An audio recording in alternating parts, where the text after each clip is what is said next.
Home is a place to laugh, learn, and play, and a place where everyone should always feel safe.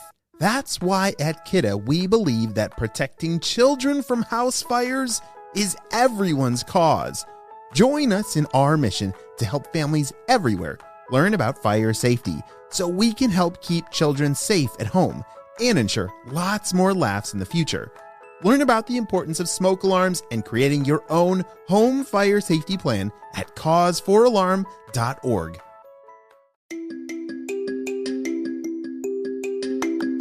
Hey friends, welcome back to Kid Short Stories. I want to make sure that you are on our next game show, which is happening on Instagram Live. So follow our Kid Short Stories Instagram account. Our next game show happens on February 21st at 1 p.m. Eastern Time. You will win free merch by answering our trivia questions. I will see you there. Today's story comes to us from Harlan. He sent me an awesome idea for a story, and you can too. Just head over to kidshortstories.com, send me your idea, and maybe we'll turn it into an awesome adventure. Are you guys ready for today's story? Me too, let's go!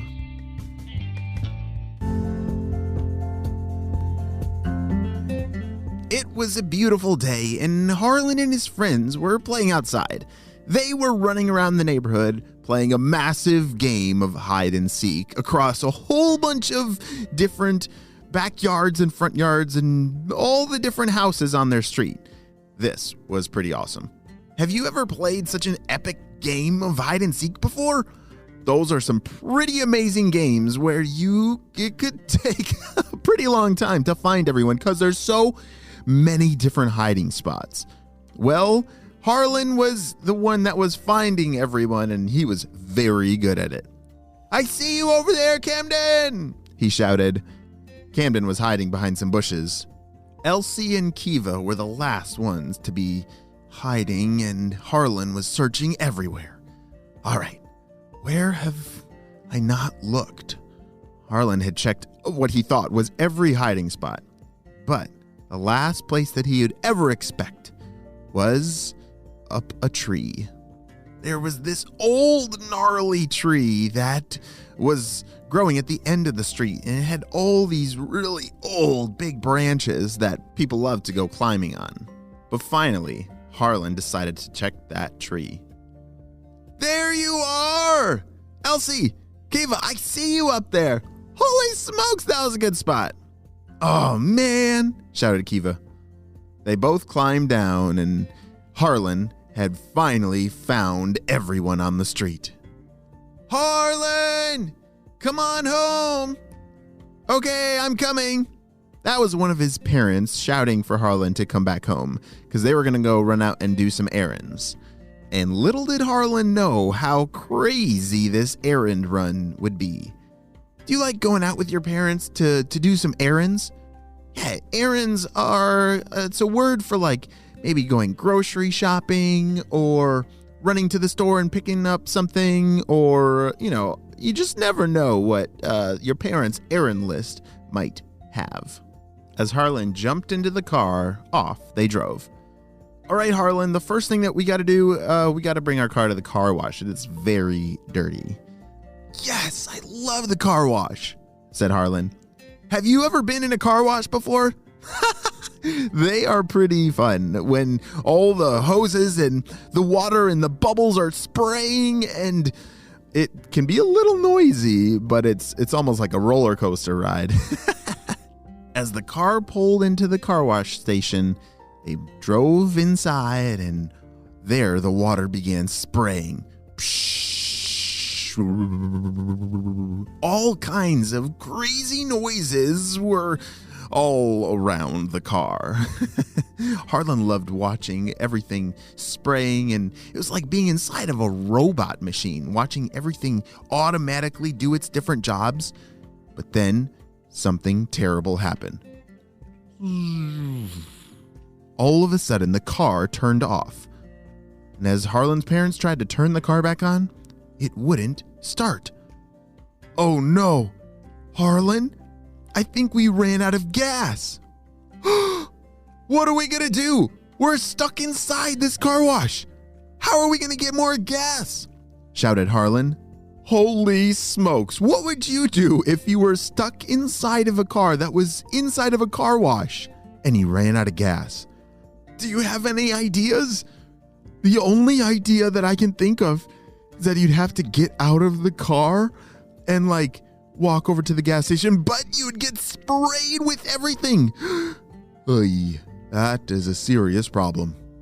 As their car was now just sitting in the middle of this car wash that was spraying all this soap and water everywhere, Harlan knew what they had to do. Guys, I think we have to get out of the car and walk over to the gas station over there. Harlan, what are you talking about? We'll get completely soaked and full of soap, said his dad. I know, but there's no other way. We have to do this.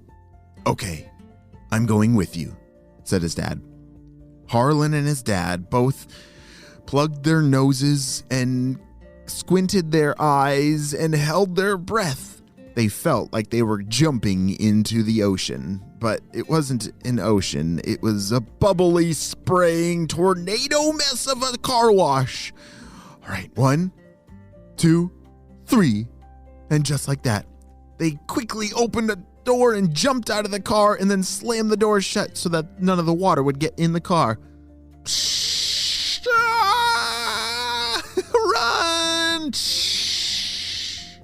All the spraying of water and soap completely soaked Harlan and his dad. You should have seen them. As they came running out of the car wash, they looked like pink soap monsters. From head to toe, they were filled and covered with this puffy pink soap. As they stood there in shock of what just happened, staring at each other, they instantly started to laugh. Look at you, Harlan, said his dad. I feel like a giant pink fluffy monster, said Harlan. As he wiped the soap off of his face with his 2 hands, he finally was able to breathe normally again. But as he looked down at his arms and the rest of his body, he didn't know exactly what to do.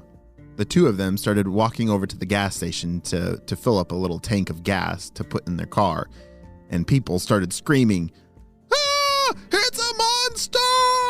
Ah!" Everyone at the gas station was absolutely terrified. And I would be too if it looked like a giant pink monster was walking towards me. Harlan and his dad waved their arms and said, "No, we're people. We're not monsters.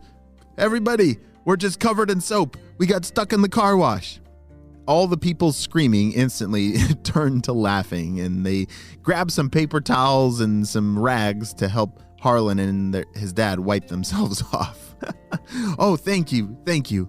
Harlan grabbed a towel and started wiping the soap off of his body. His dad filled up a container with gas that they would bring over to their car. "All right, Harlan, let's get back to the car wash and maybe rinse ourselves off a little bit."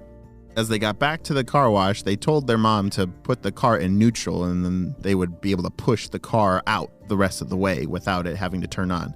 Because you don't want to fill up a car with gas amidst a tornado of soap and water spraying everywhere.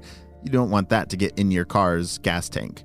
As they pushed the car out of the car wash, it was like going through a big shower. It rinsed off all that pink soap off of both of them. Their mom was laughing hysterically from inside of the car. She had watched the whole thing and couldn't help but just laugh. "How are you soap monsters doing?" she shouted. "Very, very not funny," said his dad. "That was awesome," said Harlan. "Let's do it again." Nope. "Well, what are we going to do about all these errands that we got to do?" "Yeah, we're not going to be doing those errands right now," said his mom. "We definitely need to get home and get some dry clothes first." Harlan's dad filled up the car with gas, and they shook as much of the water off of themselves before they got in the car and drove home. Holy smokes! That is not how they expected their day of errands would go, right? Well, if that ever happens to me or you now, we know what to do. We know how to survive being stuck in a car wash. And that may be the end of the adventure, but that was a very helpful lesson, just in case that ever happens to me or you.